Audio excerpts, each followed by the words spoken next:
Hello friends, कैसे हैं आप लोग? एकदम अच्छे हैं आप? Very good evening all of you. हाँ, आज थोड़ा सा लेट जरूर हो गया है क्लास। शेड्यूल के हिसाब से 7 बजे ही मेरी क्लास थी आज। हम लोग बात करना चाह रहे हैं। नमस्कार सभी को, very good evening. Good evening Rahul ji. Yes, मैं जान रहा हूँ आप वेट कर रहे हैं। नमस्कार, मैं भी एकदम बहुत बढ़िया हूँ देवकी नंदन जी। आप सब ठीक है? चलिए, हम लोग बात करना चाहते हैं राष्ट्रपति के बारे में, जो अपनी सीरीज कल से हमने स्टार्ट की।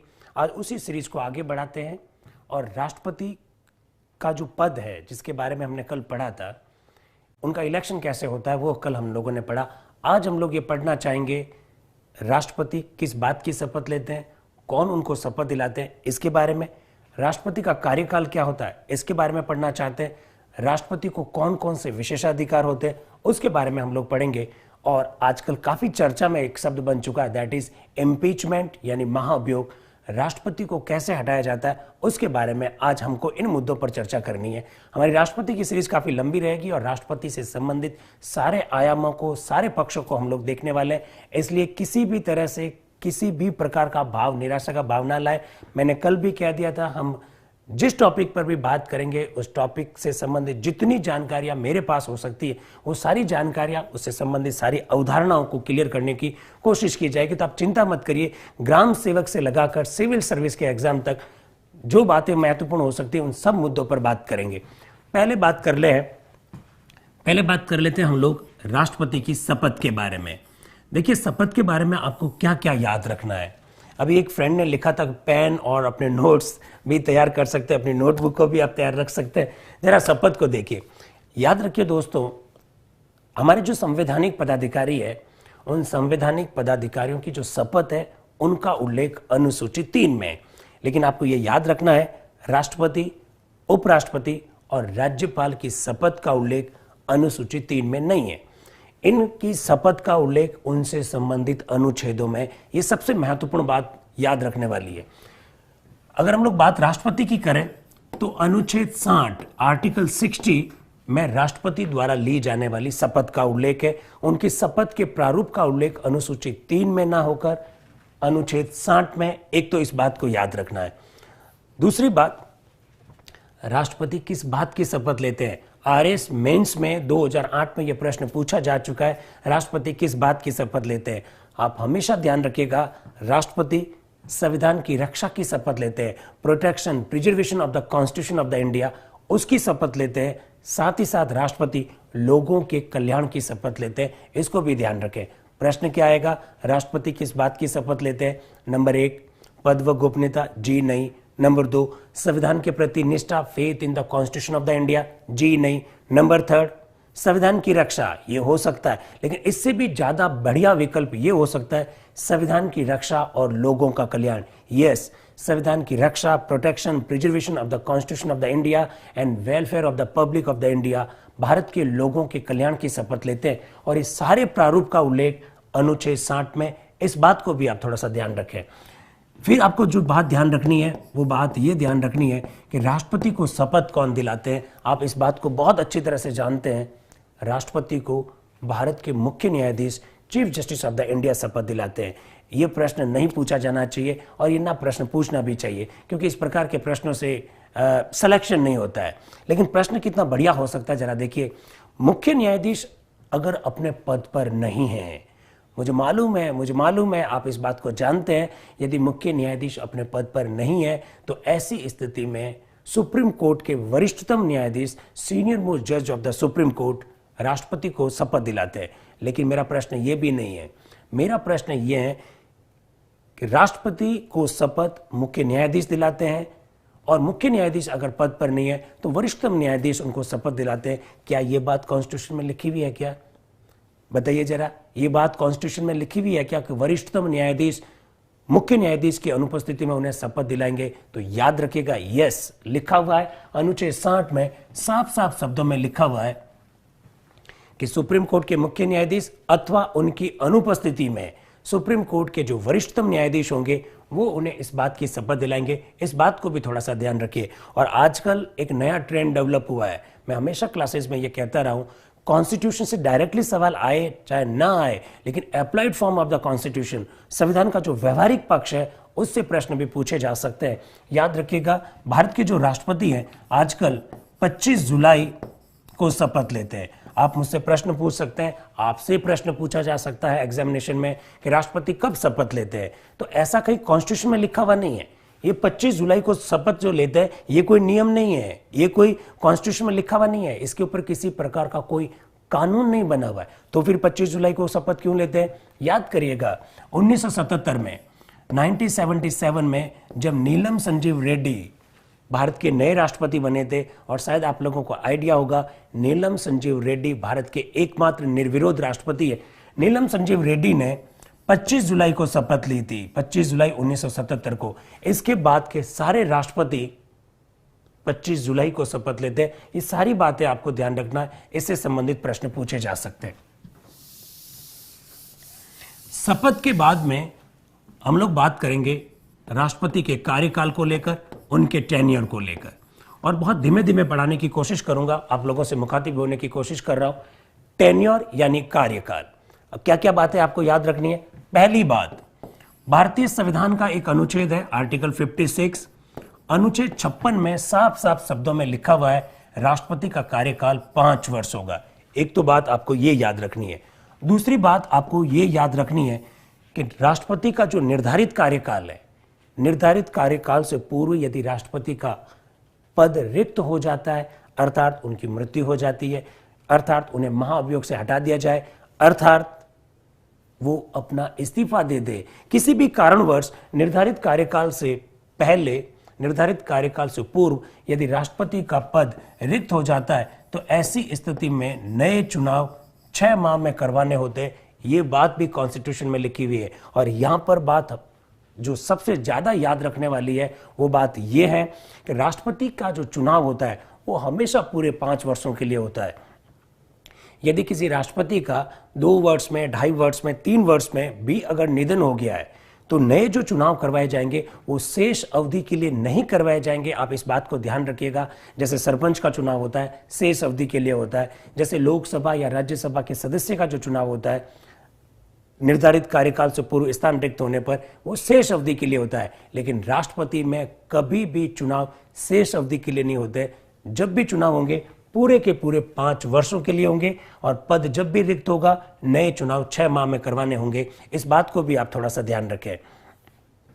Yes, there is no age limit. हम लोगों ने क्वालिफिकेशन में पढ़ रखा है चेतन जी, एज लिमिट नहीं होती है, केवल उनका कार्यकाल होता है, और उनका कार्यकाल 5 वर्ष होता है। इस बात को भी ध्यान रखिए। राष्ट्रपति पद के लिए इस तरह से आ सकता है कि उनकी सेवानिवृत्ति 65 वर्ष है या 70 वर्ष है या 62 वर्ष है, ऐसा कुछ भी नहीं है। कोई एज लिमिट नहीं है, सीधा उनका कार्यकाल है।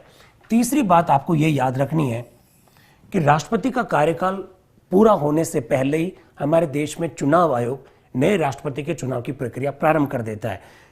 और कॉन्स्टिट्यूशन में साफ शब्दों में लिखा हुआ अनुच्छेद 56 में, जब तक नया राष्ट्रपति अपना पद नहीं संभालता है तब तक जो पुराने जो राष्ट्रपति है वो ही अपना काम कंटिन्यू करते रहेंगे। इस बात का भी कॉन्स्टिट्यूशन में उल्लेख है, इसको भी थोड़ा सा आप ध्यान रखें। और चौथी बात जो आपको याद रखनी है, बहुत बढ़िया प्रश्न हो सकता है, मैं आप लोगों से प्रश्न पूछ लेता हूं, आप लोग जवाब दीजिए, मैं आपके वेट करूंगा। बात करेंगे महाअभियोग पे भी बात करेंगे। मैं आप लोगों से एक प्रश्न पूछ रहा हूं, आप इसका जवाब देना। कोई भी व्यक्ति भारत में कितनी बार राष्ट्रपति बन सकता है? और जरा विकल्प भी देख लीजिएगा, क्योंकि विकल्प देखने पर कई बार हम लोग जो उत्तर सोचते हैं वो शायद चेंज हो सकता है। प्रश्न है, कोई भी व्यक्ति भारत में कितनी बार राष्ट्रपति बन सकता है? नंबर 1 अधिकतम 2 बार, नंबर 2 अधिकतम 3 बार, नंबर 3 कोई भी व्यक्ति कितनी बार भी राष्ट्रपति बन सकता है, और नंबर चौथा विकल्प भी देख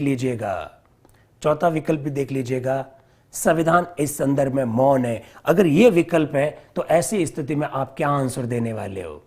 यस, आर्टिकल 57 अनुच्छेद 57 साफ साफ शब्दों में यह कहता है कि भारत में कोई भी राष्ट्रपति कितनी बार भी निर्वाचित हो सकता है। री इलेक्शन ऑफ द प्रेसिडेंट, इस बात का उल्लेख कर रखा है अनुच्छेद 57 में।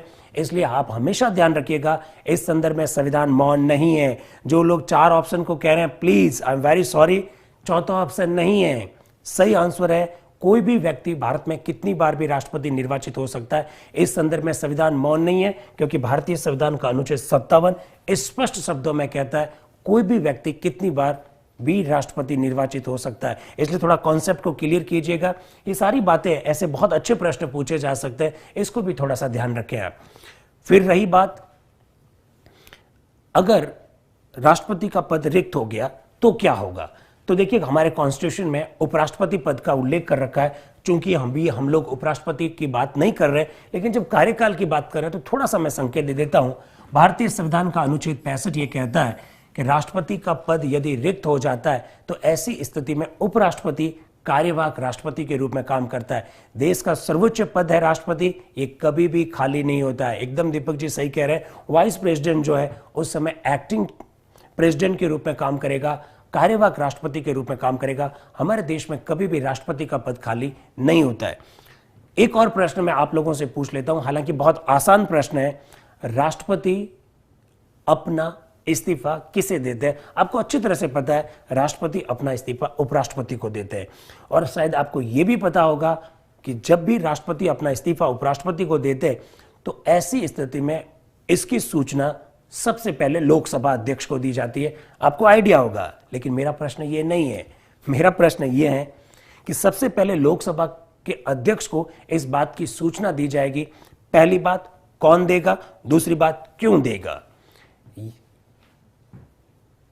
यस, लोकसभा अध्यक्ष को सूचना दी जाएगी। सही बात है, कौन देगा? आप लोग सही कह रहे हैं। राष्ट्रपति यदि अपना इस्तीफा देता है उपराष्ट्रपति को, तो उपराष्ट्रपति का यह कर्तव्य है, it's duty of the vice president of the India, सबसे पहले वह लोकसभा अध्यक्ष को इन्फॉर्म करेंगे, सूचित करेंगे। भारत के उपराष्ट्रपति लोकसभा अध्यक्ष को सूचना देते हैं। क्यों देते हैं? लोकसभा लोगों का सदन है। सबसे पहले लोकसभा को इस बात की जानकारी मिलनी चाहिए कि उनका देश का जो सर्वोच्च पद है वो रिक्त हो गया। दैट्स वाई ये सबसे पहले सूचना लोकसभा को दी जाती है। राज्यसभा को सूचना देने की आवश्यकता नहीं है, क्योंकि उपराष्ट्रपति को जब इस्तीफा दिया जा रहा है, और आप इस बात को अच्छी तरह से जानते हैं, उपराष्ट्रपति यानी vice president of the India is ex officio chairperson of the council of the states. Rajya Sabha के वो पदेन सभापति है। उपराष्ट्रपति को अगर आप सूचना दे रहे हैं, इसका मतलब आप राज्यसभा को ऑलरेडी सूचना दे रहे हैं। इन सब बातों को भी आप कार्यकाल के संदर्भ में ध्यान रखें। मित्रों, आजकल मुझे ऐसा लगता है कि एक जगह है, एक ऐसा अनुच्छेद है जहां से बहुत बढ़िया प्रश्न पूछा जा सकता है, और वो प्रश्न है राष्ट्रपति के विशेषाधिकार को लेकर। और अक्सर किताबों में, गाइड्स में इसके बारे में जानकारी कम मिलती है, या फिर अगर हम लोग पढ़ने की कोशिश भी करते हैं तो वहाँ उनकी लैंग्वेज इतनी कठिन लिखी हुई होती है, वो हमको समझ में नहीं आती। आप लोग बार बार मुझे खुद भी ये कहते हैं, कई बार ये प्रश्न भी पूछते हैं कि अनुच्छेद याद नहीं होते हैं। आप मेरी बातों से सहमत होंगे।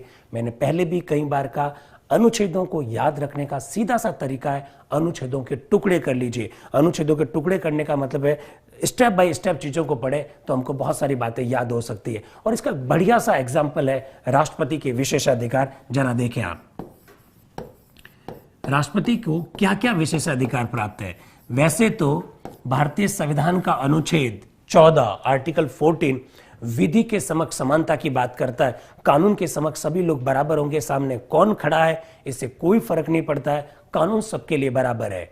लेकिन इसके बहुत सारे अपवाद है। राष्ट्रपति इसका अपवाद है, राज्यपाल इसका अपवाद है, हमारे सांसद इसके अपवाद है, हमारे विधायक इसके अपवाद है अनुच्छेद 14 के। एक अपवाद पर हम आज चर्चा कर रहे हैं, that is president of the India. Bharat के राष्ट्रपति को क्या क्या विशेषाधिकार है, इसको अगर हम लोग स्टेप बाय स्टेप पढ़ेंगे तो मेरे हिसाब से ये बात आपको बहुत बेहतर ढंग से समझ में आ जाएगी। कोई बता सकता है क्या? ये तो आप क्या अंधाराम जी, अभी राष्ट्रपति की पावर्स पर हम लोग बात नहीं कर रहे। संसद के सदन को आहूत करता है, वो सब चीजें ठीक है, उस पर बात करेंगे। हम लोग चाह रहे हैं कि टू द पॉइंट बात करें, स्टेप बाय स्टेप बात करें और डिटेल में बात करें। जरा थोड़ा सा देखिए, भारतीय संविधान का वो कौन सा अनुच्छेद है जो राष्ट्रपति के लिए विशेषाधिकारों की बात करता है। ये तो एक फैक्चुअल बात है, इसका जवाब दीजिए आप मुझे। कोई दे पा रहे हैं क्या? कोई नहीं दे पा रहा, कोई बात नहीं। 331 नहीं है महेंद्र जी, दिनेश जी, 331 नहीं है, दैट इज आर्टिकल 361। भारतीय संविधान का अनुच्छेद 361 है जो राष्ट्रपति के विशेषाधिकारों का उल्लेख करता है। ये विशेषाधिकार क्या है, इसको हमको बहुत ढंग से पढ़ना है। और मैंने कहा टुकड़ों में पढ़ेंगे, सारी बातें आपको याद हो जाएगी। भारतीय संविधान का अनुच्छेद 361, यस डिंपल आप सही कह रही है, बहुत सारे विद्यार्थी 361 लिख रहे हैं, एकदम सही है, लेकिन ये 111 या 500 क्यों लिख रहे हैं ये समझ में नहीं आ रहा है। जरा देखिए 361 क्या कहता है। पहली बात, अनुच्छेद 361 ये कहता है भारत का कोई भी कोर्ट, भारत का कोई भी कोर्ट, लोअर कोर्ट से लगाकर सुप्रीम कोर्ट तक, भारत का कोई भी कोर्ट राष्ट्रपति के पद पर रहते हुए उन्हें किसी प्रकार का कोई नोटिस जारी नहीं कर सकता है। पहली बात तो आपको यह याद रखनी है, पद पर रहते हुए राष्ट्रपति के विरुद्ध भारत का कोई भी न्यायालय किसी भी प्रकार का कोई नोटिस जारी नहीं कर सकता। एक, दूसरी बात, पहली बात तो इस तरह से याद रखिए, नोटिस नहीं जारी किया जाएगा। दूसरी बात आपको याद रखनी है, राष्ट्रपति के पद पर रहते हुए उनके विरुद्ध किसी भी प्रकार का फौजदारी यानी क्रिमिनल, सिविल यानी दीवानी मामलों में कोई कार्रवाई नहीं हो सकती है। ना तो फौजदारी मामलों में कार्रवाई हो सकती है, ना ही क्रिमिनल मामलों में कार्रवाई हो सकती है, ऐसा कॉन्स्टिट्यूशन का आर्टिकल 361 कहता है। अब आपके दिमाग में एक प्रश्न आ रहा होगा, ये फौजदारी क्या होते हैं, ये दीवानी मामले क्या होते हैं? फौजदारी यानी आपराधिक केसेस, किसी की हत्या कर दी, किसी का मर्डर कर दिया, किसी को धमका दिया, किसी का किडनैप कर दिया, इस प्रकार के मामले फौजदारी मामले हो सकते हैं। दीवानी मामलों का मतलब किसी का चेक बाउंस हो गया, किसी के पैसे खा लिए, या विवाह, तलाक इत्यादि, या उत्तराधिकार, संपत्ति के विवाद संबंधी मामले, इन मामलों को हम लोग लगभग सिविल मामलों में डाल सकते हैं। याद रखना, भारतीय संविधान का अनुच्छेद 361 साफ शब्दों में कहता है, ना तो फौजदारी और ना ही दीवानी मामलों में राष्ट्रपति के पद पर रहते हुए उनके विरुद्ध में किसी भी प्रकार की कोई कार्रवाई नहीं हो सकती, ये 361 कहता है। और लास्ट जो पॉइंट आपको याद रखना है, 361 में ये जरूर लिखा हुआ है, दीवानी जो मामले हैं, दीवानी मामलों में 2 महीने की पूर्व सूचना, यानी राष्ट्रपति को 2 महीने पहले आप इस बात की इंफॉर्मेशन देंगे, शिकायत करने वाला कौन है, शिकायतकर्ता का पता क्या है, और शिकायत की प्रकृति क्या है, what is the nature of the complaint, शिकायतकर्ता का नाम, शिकायतकर्ता का पता और शिकायत की प्रकृति के आधार पर 2 महीने पहले राष्ट्रपति को पूर्व सूचना देकर आप दीवानी मामलों में, सिविल मामलों में राष्ट्रपति से पूछताछ कर सकते हैं। इस बात का उल्लेख भारतीय संविधान के आर्टिकल 361 में। मुझे ऐसा लगता है यहां से बहुत बढ़िया प्रश्न हो सकता है, फैक्ट 361 में क्या है विशेषाधिकार, और 361 में किन बातों का उल्लेख कर रखा है, वो सारी बातें आपके सामने रखी है। दोस्तों, इन बातों को याद रखना है, क्योंकि राष्ट्रपति टॉपिक हर किताब में मिल जाता है, लेकिन इस प्रकार की कुछ बातें ऐसी होती है जो विशेष बातें होती है, जो आमतौर पर हम लोगों को समझ में नहीं आती है। और हमारे भी आप लोगों के साथ कोशिश यही की जा रही है, आप लोगों से मुखातिब होने का जो उद्देश्य है वो भी उद्देश्य यही है कि ज़्यादा से ज़्यादा पॉलिटी से संबंधित, ज़्यादा से ज़्यादा कॉन्स्टिट्यूशन से संबंधित हमारे कॉन्सेप्ट क्लियर हो। हम लोग चाहते हैं कि हिंदुस्तान के किसी भी हिस्से में अगर आप बैठे हैं, वह पॉलिटी से संबंधित अगर आपको किसी भी प्रकार की कोई प्रॉब्लम आ रही है, तो उत्कर्ष के मंच के माध्यम से हम लोग आपको ये फ्री जो सेवाएं उपलब्ध करवा रहे हैं, उसका उद्देश्य केवल यही है कि कॉन्स्टिट्यूशन के संदर्भ में ज्यादा से ज्यादा अंडरस्टैंडिंग विकसित हो। तो आप थोड़ा भारतीय संविधान का अनुच्छेद 361 को ध्यान रखें। अब देखिए, हम लोग बात करना चाहते हैं राष्ट्रपति को हटाने की विधि के बारे में, और आप लोग इस बात को जानते हैं, हटाने की जो विधि है उसे हम लोग महाअभियोग कहते हैं, इम्पीचमेंट कहते हैं। देखिए, हम और आप जैसे जो साधारण इंसान हैं, वे लोग अगर किसी भी प्रकार की गलती करते हैं तो हम पर अगर कोई मुकदमा चलेगा तो हम उसे अभियोग कहते हैं, और राष्ट्रपति पर जो मुकदमा चलता है उसे कहा जाता है इम्पीचमेंट। इसमें पहली बात आपको ये ध्यान रखनी है, impeachment process is only for the office of the president according to constitution of the India. Bharat के संविधान के तहत महाअभियोग शब्द का प्रयोग केवल और केवल राष्ट्रपति के लिए किया गया है। इस बात को थोड़ा सा ध्यान रखें। मेरे मित्र लोग, ये 61 क्यों लिख रहे हैं आप, 61 क्या है उस पर बात करेंगे। यस, मनोज जी एकदम सही लिख रहे हैं, आर्टिकल 56 एंड आर्टिकल 61।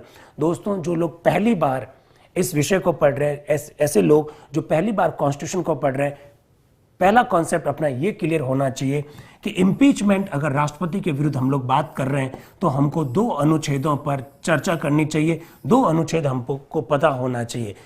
सीधा ही हम लोग जब कभी भी महाअभियोग शब्द की बात करते हैं, विद्यार्थी के मन में सीधा एक आर्टिकल आता है, दैट इज आर्टिकल 61। याद रखिएगा, 61 और 56 दोनों आर्टिकल है जो इम्पीचमेंट की बात करते हैं।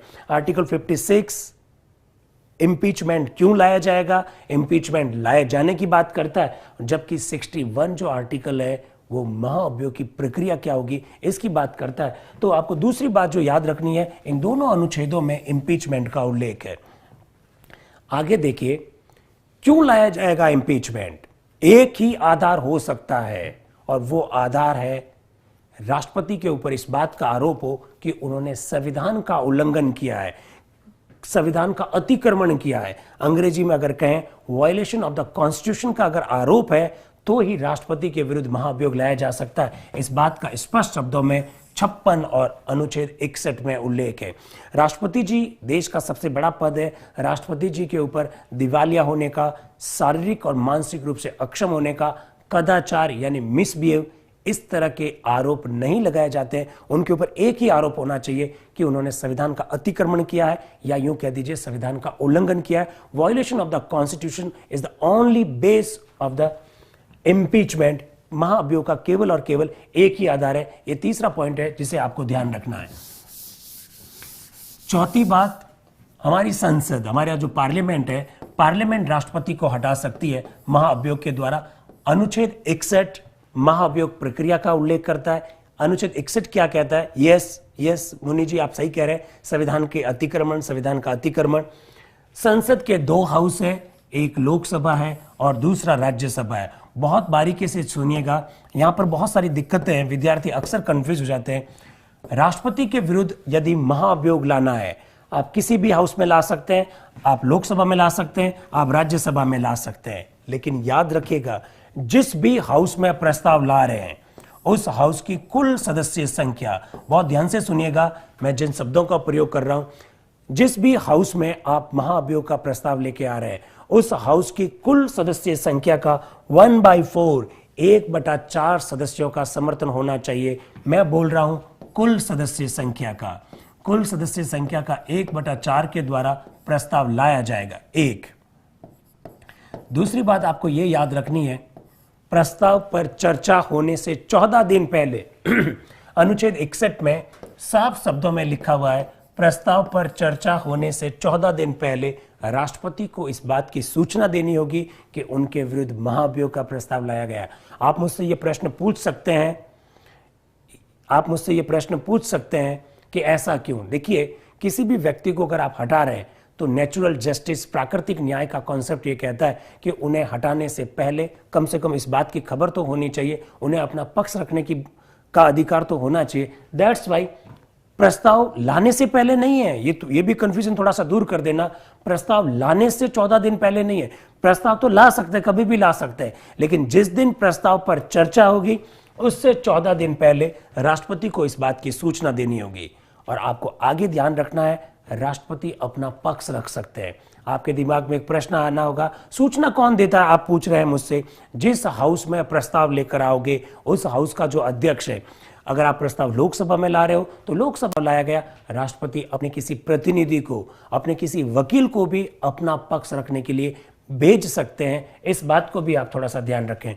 और सबसे महत्वपूर्ण बात जो सबसे ज्यादा कंफ्यूज करती है, जहां पर विद्यार्थी अक्सर कंफ्यूज हो जाता है, वो ये है, यदि प्रस्ताव लोकसभा में लाया गया और लोकसभा में राष्ट्रपति अपना पक्ष रखने के लिए आए, राष्ट्रपति पे आरोप सुनाए गए, राष्ट्रपति ने इसका जवाब दिया और राष्ट्रपति के उस जवाब से अगर संबंधित हाउस संतुष्ट नहीं हुआ और वह हाउस अगर अपनी कुल सदस्य संख्या, थोड़ा सा ध्यान रखें, अपनी कुल सदस्य संख्या के 2/3 बहुमत से यदि प्रस्ताव पारित कर देता है तो प्रस्ताव जाएगा दूसरे हाउस में, और यदि दूसरा हाउस भी अपनी कुल सदस्य संख्या के 2/3 बहुमत से प्रस्ताव को स्वीकार कर लेता है तो ऐसी स्थिति में राष्ट्रपति को अपना पद छोड़ना होगा। कई बार विद्यार्थी मुझसे प्रश्न पूछते हैं कि क्या प्रश्न पूछते हैं, राष्ट्रपति अपना पद छोड़े नहीं तो क्या करेंगे? देखिए, कॉन्स्टिट्यूशन में यह लिखा हुआ है, एक हाउस ने प्रस्ताव पारित किया कुल सदस्य संख्या का 2/3 बहुमत से, और दूसरे हाउस ने भी अपनी कुल सदस्य संख्या के 2/3 बहुमत से अगर प्रस्ताव को स्वीकार कर लिया है तो राष्ट्रपति का पद रिक्त माना जाता है। राष्ट्रपति पद छोड़ता या नहीं छोड़ता, पर ये माना जाएगा कि राष्ट्रपति का पद क्या हो गया, रिक्त हो गया। इस बात को आप थोड़ा सा ध्यान रखें। अब देखिए, यहां पर 4-5 बातें हैं जो आपको याद रखनी है। आप चाहें जो लोग नोट्स बना रहे हैं वो लोग नोट्स बना के भी लिख सकते हैं, नोट डाल के लिख सकते हैं, जैसा कि मेरी क्लास में आदत रही है। क्या क्या बातें आपको ध्यान रखनी है? देखिए, मैंने कहा संसद की कुल सदस्य संख्या का 2/3 बहुमत। मैंने कुछ गाइड्स देखी हैं जिसमें यह लिखा हुआ है कि जिस हाउस में प्रस्ताव लाया जाएगा उस हाउस की कुल सदस्य संख्या का बहुमत तथा उपस्थित और मतदान करने वालों का 2/3 बहुमत। जी नहीं, ये पूरी तरह से गलत है। कॉन्स्टिट्यूशन का आर्टिकल 61 साफ शब्दों में कहता है जिस हाउस में प्रस्ताव लाया उस हाउस की कुल सदस्य संख्या का 2/3 बहुमत होना चाहिए। कुल सदस्य संख्या का 2/3 बहुमत है। यहां पर कहीं पर भी उपस्थित और मतदान करने वाले जैसी शब्दावली का उल्लेख नहीं है, इस बात को ध्यान रखिएगा। दूसरी बात, एक बहुत बढ़िया प्रश्न पूछा जा सकता है, जरा सुनिए क्या प्रश्न पूछा जाएगा।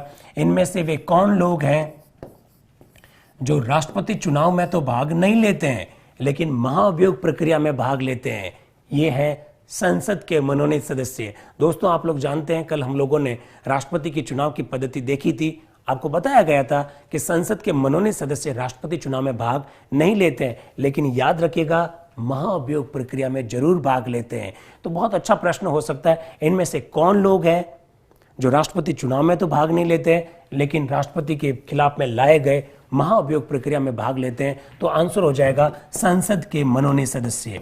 इसके ठीक उलट एक और प्रश्न भी बन सकता है, इनमें से वे कौन लोग हैं जो राष्ट्रपति चुनाव में तो भाग लेते हैं लेकिन महाअभियोग प्रक्रिया में भाग नहीं लेते हैं? याद रखिएगा दोस्तों, कल आपको बताया गया था 29 राज्यों की विधानसभाएं, 29 राज्यों की विधानसभाएं तथा दिल्ली व पुडुचेरी की विधानसभाओं के निर्वाचित सदस्य राष्ट्रपति चुनाव में भाग लेते हैं लेकिन राष्ट्रपति के विरुद्ध लाए गए महाअभियोग प्रक्रिया में भाग नहीं लेते हैं। दोनों बहुत बढ़िया प्रश्न हो सकते हैं। कौन लोग हैं जो राष्ट्रपति चुनाव में भाग नहीं लेते हैं लेकिन महाअभियोग प्रक्रिया में भाग लेते हैं? संसद के मनोनीत सदस्य। कौन लोग हैं जो राष्ट्रपति के चुनाव में तो भाग लेते हैं लेकिन महाअभियोग प्रक्रिया में भाग नहीं लेते हैं? दैट इज 29 राज्यों की विधानसभाएं तथा दिल्ली और पुडुचेरी की विधानसभाओं के जो सदस्य हैं वो राष्ट्रपति के चुनाव में भाग लेते हैं लेकिन महाअभियोग प्रक्रिया में भाग नहीं लेते हैं। इस बात को ध्यान रखना, इस प्रकार के प्रश्न पूछे जा सकते हैं। चौथी जो बात आपको याद रखनी है वो ये है कि महाअभियोग की प्रक्रिया को हम लोग क्वासी जुडिशियल कहते हैं, अर्ध न्यायिक प्रक्रिया कहते हैं। ये विद्यार्थी को अक्सर समझ में नहीं आती है। मैं ये चाह रहा हूं कि जब आज हम लोग पर्टिकुलर महाअभियोग टॉपिक पर ही बात कर रहे हैं तो ऐसी स्थिति में अपने को ये बात भी ध्यान रखनी चाहिए, अर्ध न्यायिक प्रक्रिया क्यों कहते हैं? देखिए, अगर राष्ट्रपति जी को सुप्रीम कोर्ट या हमारी न्यायपालिका हटाती तो हम उसे न्यायिक प्रक्रिया कहते। अगर राष्ट्रपति जी को संसद हटाती तो ऑब्वियसली हम उसे विधायी प्रक्रिया कहते। आप मुझसे एक प्रश्न पूछेंगे, संसद ही तो हटा रही है तो इसको विधायी प्रक्रिया कहो ना, फिर आप अर्ध न्यायिक प्रक्रिया क्यों कहते हैं? इसको कॉन्सेप्ट को जरा क्लियर कीजिए। एक हाउस में जब प्रस्ताव को लाया जाता है राष्ट्रपति को हटाने के लिए, दूसरा हाउस उसकी जांच करवा सकता है, एक कमेटी का गठन कर सकता है और वो जो कमेटी बनती है उसको कई प्रकार की न्यायिक शक्तियां होती है। दैट्स वाई इसे अर्ध न्यायिक प्रक्रिया कहते हैं। एक और दूसरी बात, वैसे भी विधायिका यानी संसद में राष्ट्रपति को हटाने के लिए जो प्रस्ताव लाया जाता है तो यस ए कुमार जी, आप एकदम सही कह रहे हैं, क्वासी जुडिशियल प्रोसेस। मैं इसी को समझाने की कोशिश कर रहा हूं। अच्छा, स्पीड धीरे रखनी है। ओके। अर्ध न्यायिक प्रक्रिया क्यों कहते हैं इसी को मैं समझाने की कोशिश कर रहा हूं। जब विधायिका में राष्ट्रपति जी को हटाने के लिए महाअभियोग का प्रस्ताव लाया जाता है उस समय हमारी जो विधायिका है, उस समय हमारी जो संसद है वो न्यायिक रूप ले लेती है। दैट्स वाई इसे क्या कहा जाता है? अर्ध न्यायिक प्रक्रिया कहा जाता है। इसको भी आप थोड़ा सा ध्यान रखिए। ये जो 4 पॉइंट जो आपने नोट डाल के लिखे हैं, जो बातें आपने महत्वपूर्ण सुनी है, इसके अलावा आपको इस संदर्भ में क्या आपको याद रखना है उसको भी जरा सुन लीजिए। याद रखिएगा, बहुत बढ़िया प्रश्न हो सकता है। आप इस बात को जानते हैं, एक हाउस में राष्ट्रपति जी को हटाने के लिए प्रस्ताव लाया, प्रस्ताव जाएगा दूसरे हाउस में और दूसरा हाउस यदि उस प्रस्ताव को पारित करने से मना कर देता है, याद आपको यह रखना है, महाअभियोग प्रस्ताव वहीं पर समाप्त हो जाता है। आप लोग इस बात को अच्छी तरह से जानते होंगे। एक हाउस प्रस्ताव को भारी बहुमत से पारित करता है, दूसरा हाउस उस प्रस्ताव को पारित नहीं करता है, तो ऐसी स्थिति में ये जो महाअभियोग प्रक्रिया है या ये जो महाअभियोग प्रस्ताव है उस पर संयुक्त अधिवेशन नहीं बुलाया जाता है। मैं जानता हूं आप मेरे कमेंट्स नहीं पढ़ते हैं आप। मैं आपके हरिराम जी कमेंट्स पढ़ता हूँ, इतने हजारों कमेंट्स लिखे हुए हैं, एक एक कमेंट्स को पढ़ना संभव नहीं होता है। Manoj ji thank you very much. मैं सारे कमेंट्स को नहीं देख पाता हूं। मैं चाहता हूं कि आप लोगों के साथ बातचीत की जाए, टॉपिक पर बातचीत की जाए। बातचीत महत्वपूर्ण है, आप लोगों के कमेंट्स हमारे लिए बहुत महत्वपूर्ण है, मेरे इंडिविजुअल के लिए बहुत महत्वपूर्ण है। आपका मोटिवेशन, जो आपके कमेंट्स आते हैं वो मुझे मोटिवेशन देता है, लेकिन मैं ये चाहता हूं कि मेरी जो चीजें महत्वपूर्ण है वो आपके ऊपर थोपी नहीं जाए। आपके लिए क्लास महत्वपूर्ण है, इसलिए मैं सारी आपसे ही मुखातिब होकर बात कर रहा हूं। इसलिए हर मैसेज को पढ़ नहीं पा रहा हूं, हालांकि मुझे दिखाई सारे देते हैं। जरा देखिएगा, संयुक्त अधिवेशन नहीं बुलाया जाता, ये सारे लोग जानते हैं, लेकिन प्रश्न ये नहीं है। जो लोग सिविल सर्विस और आरएस की तैयारी करते हैं वो लोग, मेरे मित्र लोग सब जानते होंगे, हरिओम सिंह जी ओके, मेरी बात को जानते होंगे। कथन और कारण में इस प्रकार के प्रश्न बन सकते हैं, एसर्शन और रीजन में इस प्रकार के प्रश्न बन सकते हैं।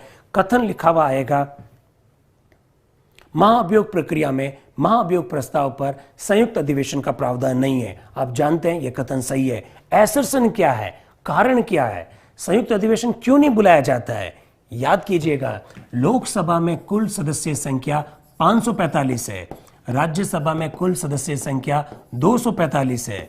अगर आप संयुक्त अधिवेशन का प्रावधान कर देंगे तो ऐसी स्थिति में लोकसभा की कुल सदस्य संख्या ज्यादा होने की वजह से वो संयुक्त अधिवेशन में भी जैसा चाहेगी लोकसभा प्रस्ताव पारित करवा सकती है। इस वजह से हमारे संविधान निर्माताओं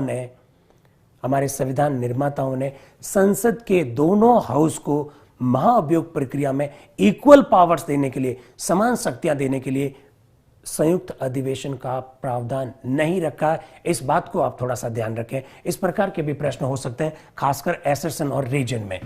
अब देखिए, एक और क्या बात याद रखनी है महाअभियोग के अंतर्गत, जो लास्ट बात आपको याद रखनी है वो ये याद रखनी है कि राष्ट्रपति जी के विरुद्ध में यदि महाअभियोग लाया गया, समझ लीजिए आज 26 मई 2018 को प्रस्ताव लाया गया, समझ लीजिए 15 जुलाई 2018 को इस पर चर्चा होती है एक हाउस में, एक हाउस 20 जुलाई को प्रस्ताव पारित करता है, समझ लीजिए दूसरा हाउस में जब जाता है अगस्त सितंबर आ जाता है, और दूसरा हाउस समझ लीजिए उदाहरण के तौर पर 15 सितंबर 2018 को प्रस्ताव पारित करता है। 26 मई से लगाकर 15 सितंबर 2018 तक राष्ट्रपति की स्थिति क्या होगी? क्या राष्ट्रपति को वे सारे पावर्स प्राप्त होंगे, वे सारी सुविधाएं प्राप्त होगी, वे सारे एमिनिटीज, सारे प्रिविलेज राष्ट्रपति जी को प्राप्त होंगे जो एक नियमित राष्ट्रपति को प्राप्त होते हैं? मेरा आप लोगों से यह प्रश्न है। दोस्तों याद रखिएगा, राष्ट्रपति होता है। महाअभियोग प्रक्रिया के दौरान भी राष्ट्रपति को सारी पावर्स, सारी शक्तियां प्राप्त होती है, सारी सुविधाएं प्राप्त होती है, और यदि राष्ट्रपति जी को महाअभियोग के द्वारा हटा भी दिए जाए तो भी कोई दिक्कत नहीं है। उनका इस अवधि में किया गया सारा कार्य वैलिड माना जाता है। इस बात को भी आप थोड़ा सा ध्यान रखें। दोस्तों आज राष्ट्रपति टॉपिक पर इतना ही काफी है। कल हम लोग राष्ट्रपति की शक्तियों के बारे में स्टेप बाय स्टेप बात करेंगे। आप सबने हम लोगों को सुना, thank you very much, and once again wish you all the best. Thank you. Click on the subscribe button to subscribe to our channel. Press the bell icon on the YouTube app and never miss another update.